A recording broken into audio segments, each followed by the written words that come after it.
प्रधानमंत्री नरेंद्र मोदी का साक्षात्कार आसूची सीधासलख सेठा को आम आपण को नहीं जाऊँ कि एक मौका है। 75 साल पर हम खड़े हैं, 100 साल पहुंचने वाले हैं। इस 25 साल का सर्वाधिक उपयोग कैसे करें? हर इंस्टीट्यूशन, हर कोई अपना एक लक्ष्य बनाए। भाई मैं अपना गांव का प्रधान हूं, 2047 तक मेरे गांव में इतना तो मैं करूंगा। आरबीआई को मैं कार्यक्रम में भी गया, 90 साल का उनका था। तो मैंने कहा कि 10 साल बहुत महत्वपूर्ण है, आपके 100 साल होंगे, इस पर अभी से सोचिए। तो मेरे मन में 2047 ये भारत की आज़ादी के 100 साल और देश में एक प्रेरणा जगनी चाहिए। और आज़ादी के 100 साल अपने आप एक बहुत इंस्पिरेशन है, किसी व्यक्ति की जरूरत नहीं है। तो एक पार्ट तो वो है, दूसरा है 2024। 2024 ये चुनाव का हमारा जो क्रम है 5 साल का, उसके हिसाब से वो आया हुआ क्रम है। और मैं मानता हूँ कि चुनाव ऑल टुगेदर डिफरेंट थिंग है। एक तरफ इस चुनाव में आप देखते हैं, लोकतंत्र में चुनाव को हमने लाइट नहीं लेना चाहिए। ये एक बहुत बड़ा महापर्व है और इसलिए मेरा तो मत है कि उत्सव के रूप में मनाना चाहिए। उससे जैसे स्पोर्ट्स, उसका जब फेस्टिवल होता है, स्पोर्ट्स के इवेंट होते हैं, वो स्पोर्ट्समैन स्पिरिट को पैदा करते हैं। प्रतिस्पर्धा भी, जब खेल का मैदान होता है तो देखने वाले, खेलने वाले, स्पोर्ट्समैन स्पिरिट का एक एनवायरनमेंट क्रिएट होता है जो हमारे संस्कार बन जाते हैं। चुनाव का ये माहौल अगर हम उत्सव में पलट दें, लोकोत्सव बना दें, तो हमारी रगों में, डेमोक्रेसी आने वाली पीढ़ियों के रगों में वो संस्कार बन जाती है। और लोकतंत्र के लिए बहुत आवश्यक है कि लोकतंत्र ये सिर्फ संविधान की सीमाओं में नहीं बंधना चाहिए, हमारी रगों में होना चाहिए, हमारे संस्कार में होना चाहिए। और उस अर्थ में मैं 2024 को देखता हूँ। ये बात सही है कि हमारा 25 साल का विजन, और उसमें मैंने बहुत काम किया है। और ये आज कर रहा हूँ ऐसा नहीं है, शायद मैं जब गुजरात में था तब भी उन दिशा में सोचता था। अब देखिए 2024 का चुनाव तो देश के सामने एक अवसर है कि एक कांग्रेस सरकार का मॉडल और एक बीजेपी सरकार का मॉडल, उनका 5-6 दशक का काम, मैं उनके लिए बहुत खुला मैदान छोड़ता हूँ, 5-6 दशक का काम, और मेरा सिर्फ 10 साल का काम। कंपैरिजन कीजिए, किसी भी क्षेत्र में कंपैरिजन कीजिए, अगर कुछ कमियां होगी तो भी हमारी एफर्ट्स में कमी नहीं रही होगी। दूसरा, मुझे 10 साल में 2 साल तो कोविड की लड़ाई में जाना पड़ा और आफ्टर इफेक्ट भी बहुत था। फिर भी आज हम कंपैरेटिवली देश को स्पीड कहो, स्केल कहो, सर्वांगीण विकास की बात करें तो वो कहें, सर्वसमावेशक विकास की बात कहें तो वो देखें, हर पैरामीटर पे आपको कांग्रेस के मॉडल से एक ऐसा मॉडल नजर आ रहा है कि हाँ, इस रास्ते पर हम चलेंगे इतनी गति से, और गति और बढ़ानी है मुझे। अगले टर्म में गति भी बढ़ानी है और स्केल भी बढ़ाना है, तो वो तो मेरा लक्ष्य ही है। दूसरा, आप देखेंगे कि जब देश चलाने की देशवासी जिम्मेवारी देते हैं तो आपका सिंगल माइंडेड फोकस होना चाहिए। देश के लोग, दुर्भाग्य से पहले की राजनीतिक कल्चर ने परिवार को कैसे मजबूत बनाना, परिवार की जड़ों को कोई उखाड़ न दे, उसी में शक्ति लगाते रहे। जबकि मैं देश मजबूत, इसी एक लक्ष्य को लेकर के काम कर रहा हूँ। मेरी सरकार पूरी उस लक्ष्य को लेकर काम रही है। और जब देश मजबूत होता है तो हर कोई उसका बेनिफिशियरी संतोष अनुभव करता है। हाँ यार, कुछ तो हो रहा है, मेहनत तो कर रहा है, ईमानदारी से कर रहा है, इन चीज़ों का इम्पैक्ट होता है। तो 2024 ये चुनाव है और चुनाव का मैदान है, तो हम एक अपने ट्रैक रिकॉर्ड को लेकर के गए हैं और वे अपने ट्रैक रिकॉर्ड को लेकर के आए हैं।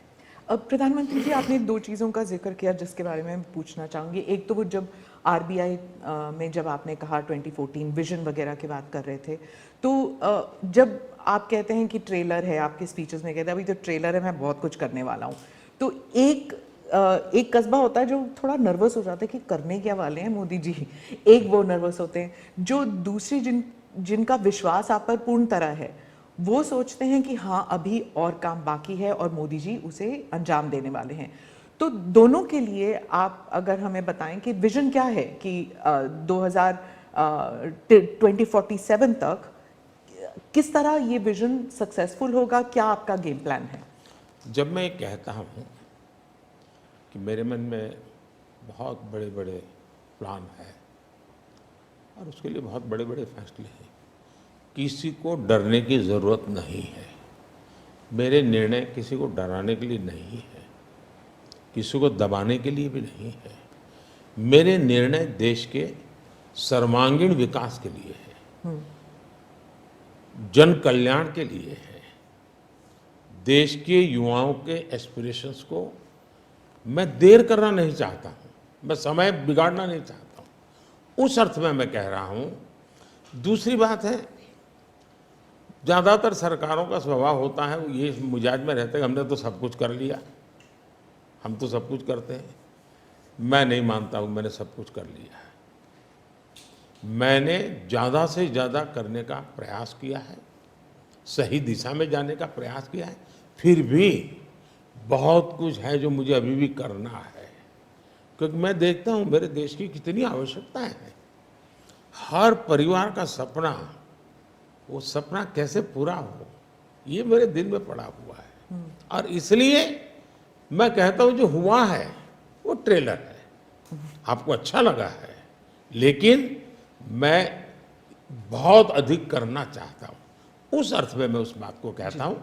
दूसरी बात है कि 2047 का जो विजन का सवाल है, एक तो मैं लंबे समय तक मुख्यमंत्री रह करके आया हूँ और मैं अनुभव करता था कि बार बार चुनाव, आचार संहिता, किसी भी राज्य में चुनाव हो तो मेरे राज्य से 30-40 सीनियर अच्छे अफसर ऑब्जर्वर के नाते जाते थे, इलेक्शन ड्यूटी, तो 40-50 दिन तक वो बाहर रहते थे। तो मुझे चिंता रहती थी कि मैं सरकार कैसे चलाऊं, क्योंकि देश में ऐसे चुनाव होते ही रहते और मेरे ऑब्जर्वर जाते रहते, तो मैं तो फिर मैंने सोचा कि मैं ये इसको वैकेशन नहीं मानता हूँ। मैं चुनाव होगा तो उस पीरियड को वैकेशन के रूप में नहीं लूँगा। मैं अफसरों को पहले से काम देता हूँ, भाई अगली सरकार के लिए ये काम करो। तो मैं उस समय भी 100 दिन का प्लान करता था। हाँ, उसी पे पूछना था मुझे। हाँ। अभी तो चुनाव हो ही रहे हैं, अभी रिजल्ट्स भी नहीं आए और आप 100 दिन का प्लान बना रहे हैं। मैं चुनाव में जाने से पहले शुरू किया। हाँ। और दरअसल मैंने कैसे किया कि मैं पिछले 2 साल से 2047 को ध्यान में रख के काम करता था, और उसके लिए मैंने देश भर में लोगों के ओपिनियन मांगे, सुझाव मांगे। शायद 15 लाख से अधिक लोगों के मैंने सुझाव दिए हैं कि वो आने वाले 25 साल में हिंदुस्तान को कैसे देखना चाहते हैं। और मैंने सभी यूनिवर्सिटीज़ को कांटेक्ट किया, मैंने अलग अलग एनजीओ को कांटेक्ट किया, संगठनों को, और 15-20 लाख लोग उन्होंने इनपुट दिया। फिर मैंने एआई की मदद ले करके उसको सब्जेक्ट वाइज बनाया, उसका काफ़ी मैंने टेक्नोलॉजी, आर्टिफिशियल इंटेलिजेंस, हाँ, टेक्नोलॉजी का भरपूर उपयोग किया। ओके। मैंने हर विभाग में अफसरों की एक डेडिकेटेड टीम बनाई कि भाई इस पर काम कीजिए, कैसे हो सकता है अगले टर्म के लिए 25 साल के लिए। 25। और फिर मैंने खुद ने उनके साथ बैठा, प्रेजेंटेशन दिए 2-2, 2.5 घंटे, और मेरा विजन के अनुरूप क्या चीज़ें हैं, कौन सी चीज़ें डुएबल हैं, कौन सी चीज़ें डुएबल नहीं थोड़ा सा है। ट्रेलर बता सकते हैं? उसको मैं ऐसा है कि आचार संहिता चल रही है, अच्छा। मैं अभी अगर इन चीज़ों को बताऊंगा तो शायद कोई उसको गलत अर्थ में ले लेगा, तो मैं उसमें फंसना नहीं चाहता हूँ। जी। लेकिन इसमें कुछ छुपा हुआ नहीं है, मिल ही जाएगा। दूसरा मैंने कहा कि मैं चाहता हूँ कि ये जो मैं डॉक्यूमेंट बना रहा हूँ, जो मेरा विजन है, जी। लेकिन वो विजन मोदी की बपौती नहीं है, वो 15-20 लाख लोगों के विचारों को उसमें समाहित किया। एक प्रकार से इसकी ओनरशिप देश की है। 15-20 लाख लोग इनपुट देते हैं, मतलब पूरा देश दे रहा है। जी। मैंने क्या किया है कि मैंने उसको अभी डॉक्यूमेंट के रूप में तैयार करवा रहा हूँ। जैसे ही चुनाव प्रक्रिया पूरी हो जाएगी तुरंत वो स्टेट को भेज दिया जाएगा। ओके। मैं चाहूँगा कि स्टेट उस पर काम करे। स्टेट को क्या लगता है, क्या हो सकता है, क्या नहीं। और वो सिर्फ बीजेपी स्टेट्स नहीं है, सभी? नहीं, पूरा देश, ये देश का है, ये भाजपा का नहीं है जी। ओके। ये काम देश का है। जी। फिर मैं नीति आयोग की मीटिंग बुलाऊंगा, उसमें इस पर व्यापक चर्चा करूंगा मुख्यमंत्रियों के साथ, और फिर उसमें से एक फाइनल चीज बनेगी। दूसरी तरफ मैंने अफसरों को कहा कि अभी जो हमारे सामने चित्र बना है, जो कुछ भी इनपुट आए उसके आधार पर मैंने अपने इनपुट दिए, उसमें से मुझे 3 हिस्सों में काम करना है। एक, बीजेपी का जो मैनिफेस्टो आएगा उसमें से करणीय काम तुरंत कैसे ले सकते हैं। दूसरा, ये जो 25 साल का हमारा जो एक खाका बना है, जो मेरा अपना विजन है, अभी तो मैं चाहूँगा कि मुझे और भी उसमें क्रिटिकल इनपुट चाहिए मुझे। मैं ऐसा नहीं मानता हूँ कि सब कुछ मुझे ही समझ और मुझे ही दिखता है। कोशिश मैंने भारी की, मैंने काफ़ी समय लगाया है इसमें। उसको मैं 3 हिस्सों में बांटा। एक 25 साल, उसके लाइट में मेरे नेक्स्ट 5 ईयर, और उसके लाइट में मेरे फर्स्ट 100 डेज। तो इस प्रकार से मैंने पूरा डिजाइन बना के बना लिया, अफसरों को काम पे लगा दिया है, क्योंकि मैं 1 मिनट भी गंवाना नहीं चाहता हूँ जी। अब आपको याद होगा 2019 में बहुत कम लोगों को ध्यान रहता है, उस समय भी मैंने 100 दिन का काम दे करके चुनाव के मैदान में गया था, और जब मैं वापस आया आर्टिकल 370 100 दिन में मैंने कर दिया। 3 तलाक से मेरी बहनों को मुक्ति दिला दी, पहले 100 दिन में किया। यूएपीए बिल सिक्योरिटी को लेकर के हमने 100 दिन में कर दिया। बैंकों का मर्जर बहुत बड़ा काम था, हमने 100 दिन में किया।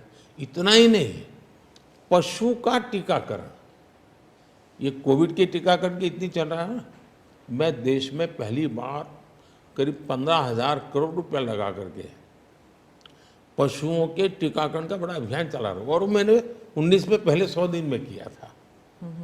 तो मैं 100 दिन का क्या काम करना वो हैफाजत नहीं करता, मैं बिल्कुल प्लानिंग करके उसको आधार पर आगे चलाता हूँ। मोदी जी, आपने एक टर्म कॉइन किया है जो बहुत ही लोकप्रिय हो गया है, मोदी की गारंटी। अब चुनाव के वक्त कई लोग कह रहे हैं कि क्या उम्मीदवार जो है वो नॉट इम्पॉर्टेंट है, वोट तो सिर्फ मोदी जी को जा रहा है क्योंकि मोदी जी की गारंटी है। तो इलेक्शन के दौरान ये सब टर्मिनोलॉजी इम्पोर्टेंट होता है? पहली बात है, उम्मीदवार ही नहीं, चुनाव में हर मतदाता इम्पोर्टेंट होता है। चुनाव में बूथ लेवल का कार्यकर्ता भी इम्पोर्टेंट होता है, कैंडिडेट भी उतना ही महत्वपूर्ण होता है।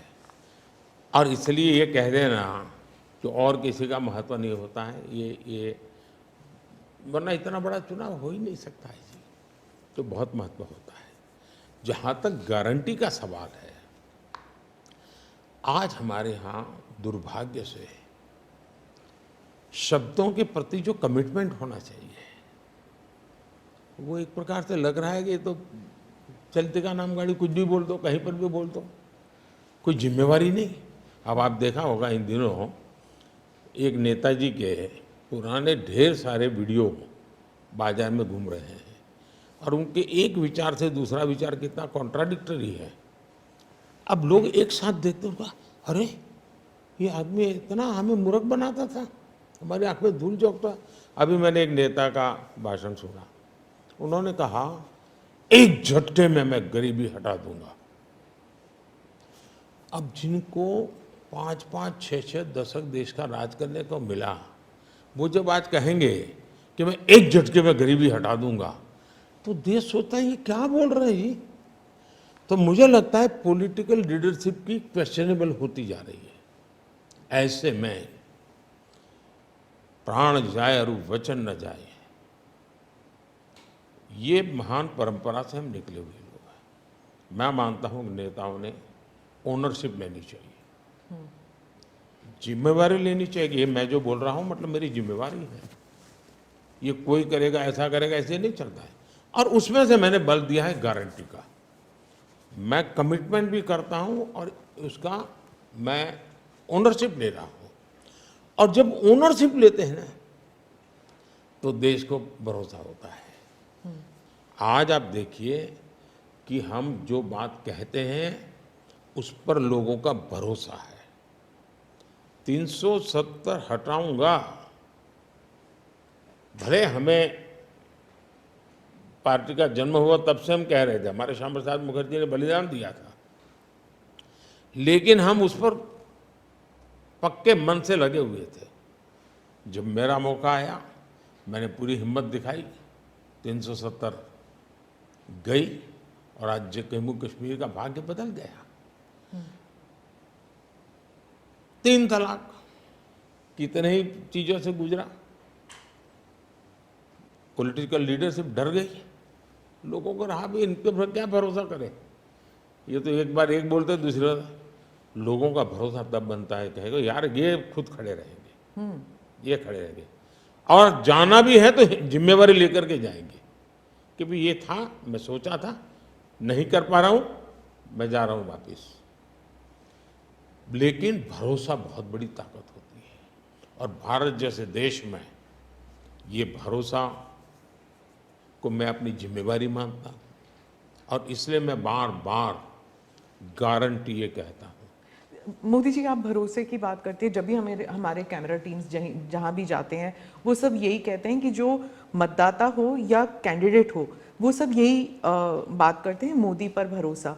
तो have we come to this situation जहाँ पे पहले होते थे, बोला जाता था कि Indira is India, India is Indira, और अब है मोदी इज भारत, भारत इज मोदी। क्या उस लेवल पर पहुंच गए हैं? ऐसा है कि देश ये कहता है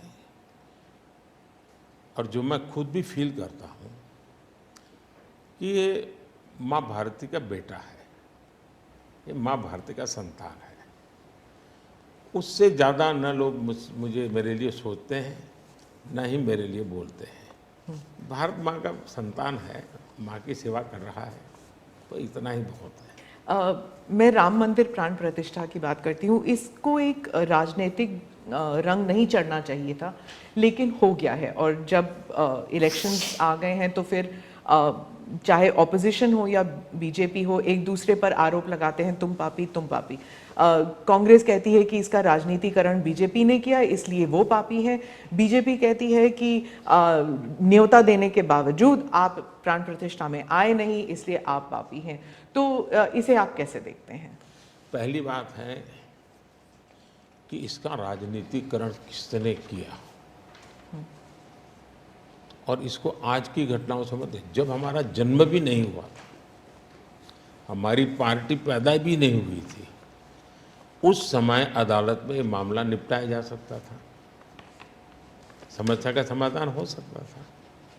भारत विभाजन हुआ तो विभाजन के समय ये तय कर सकते हैं चलो भाई इतनी इतनी चीज़ें ऐसा कर लो, वो नहीं किया गया। क्यों?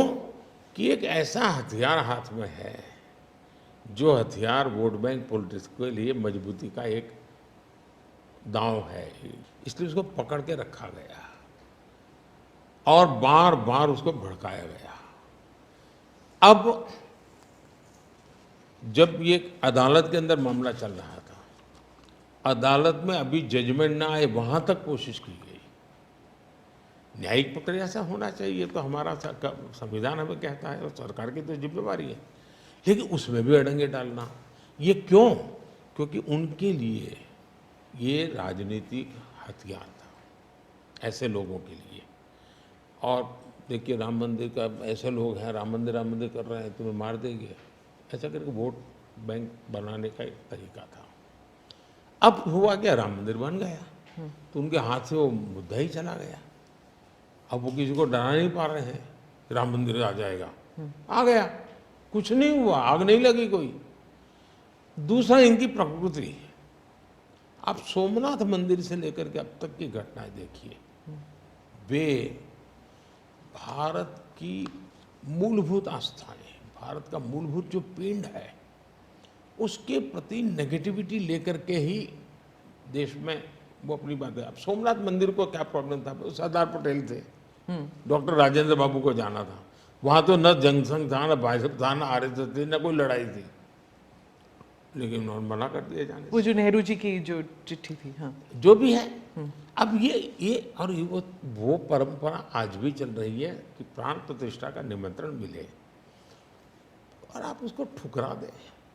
सचमुच में तो आपको गर्व होना चाहिए कि ये राम मंदिर निर्माण करने वाले जो भी लोग हैं, जिन्होंने संघर्ष भी किया है, वे आपके सारे पाप भूल करके, सारे आपके गुनाह भूल करके घर में आकर के आपको इनवाइट कर रहे हैं और नए से व्यवहार शुरू करना चाहते हैं। आप उसको भी उस पुराने मिजाज से ठुकरा दे, तब लगता है कि आपके लिए वोट बैंक एक बहुत बड़ी आपकी मजबूरी है और उस वोट बैंक के चलते इस प्रकार की चीज़ें होती रहती। और ये किसी को नीचा दिखाना, किसी का अपमान करना, ये अपना अधिकार मानते हैं। और मैं कभी कभी कहता हूँ, ये तो नामदार है, हम तो कामदार है। अब मैं नॉर्थ ईस्ट जाऊँ, वहाँ के लोग कोई कपड़े पहना दे, मैं पहनता हूँ, उसकी भी मजाक उड़ाना, यानी हर चीज़ की। मैं तमिलनाडु जाऊँ, लुंगी पहनूँ, तो उनको लगता है देखो ये कर रहा है, वो कर रहा है। मैं हैरान हूँ जी, इतनी नफरत लोकतंत्र में नहीं होती है, नहीं होनी चाहिए। देखिए, हमारे लिए, मैं मानता हूँ ये न राजनीति का विषय हम लोगों के लिए है, न होना चाहिए और न कभी होगा। हमारे लिए एक जबरदस्त आस्था का विषय है जी। और ये कोई प्रभु राम का संबंध कोई मेरे कारखाने में नहीं आया जी, हजारों साल से, और दुनिया के अनेक देशों में है। जब ये राम मंदिर का निमंत्रण देने के लिए ट्रस्ट के लोग मुझे आए, उन्होंने ठुकरा दिया। मैं सोचने लगा, इतना बड़ा मुझे दायित्व दिया जा रहा है, मैं अपने आप को योग्य क्या कैसे करूं, अपने आप को योग्य कैसे बनाऊं। तो मैंने कुछ लोगों की एडवाइस ली, कुछ संतों की, कुछ जानकार लोगों की, मेरी स्पिरिचुअल लाइफ से जुड़े हुए कुछ लोगों को मैंने पूछा कि भाई मैं इसको एक प्रधानमंत्री के रूप में इस कार्यक्रम को नहीं लेता हूँ, एक राम भक्त के रूप में करना चाहता हूँ, मुझे क्या करना। उसमें से मुझे सुझाव आया, तो सुझाव तो बहुत, लेकिन मैंने फिर कुछ अध्ययन भी किया और मैंने मनोमन तय किया कि मैं 11 दिन का अनुष्ठान करूँगा। और मैं ज़मीन पे सोता था, नारियल के पानी पर रहता था और तय किया मैं प्रभु राम जहाँ जहाँ गए थे उसमें जहाँ भी मैं जा सकता हूँ जाने का प्रयास करूँगा। और वहाँ मैं अपना, जब मैं श्रीरंगम मंदिर में गया, दक्षिण भारत में, हाँ, दक्षिण भारत में, और कम्ब रामायण का मैंने पाठ किया वहाँ, तब मुझे वहाँ के लोगों ने बताया कि साहब 800 साल पहले जब कम्ब रामायण की रचना हुई तो पहला पाठ इसी जगह पे हुआ। और मैं देख रहा, सबके आंख में आंसू थे। ये जो मैंने अनुभूति की है साउथ में खास करके, यहाँ बैठे हुए लोगों को अंदाज नहीं आएगा जी कि क्या भक्ति है, क्या आस्था है और कितनी पवित्रता है उसमें। मेरा कार्यक्रम नोन नहीं था, मेरा काम तो ऐसा व्यक्तिगत था, लेकिन जो जन सामर्थ्य एक प्रकार से मुझे उनके भाव में अनुभव कर रहा था, तो मेरे लिए शायद मेरी स्पिरिचुअल जर्नी की एक बहुत बड़ा महत्वपूर्ण एक 11 दिन की घटना में देखता हूँ मैं। और राम मंदिर प्राण प्रतिष्ठा को मैंने बहुत गंभीर लिया था जी। मैंने एक इवेंट के रूप में नहीं लिया था जी, मेरे लिए वो इवेंट नहीं था, वो एक स्पिरिचुअल मूवमेंट था आपके लिए। मैं मानता, मुझे दिखता था वो 500 साल का संघर्ष, मुझे दिखता था 140 करोड़ लोगों की श्रद्धा, सपने, और देश के गरीब गरीब लोगों ने पाई पाई देकर के मंदिर बनाया है जी।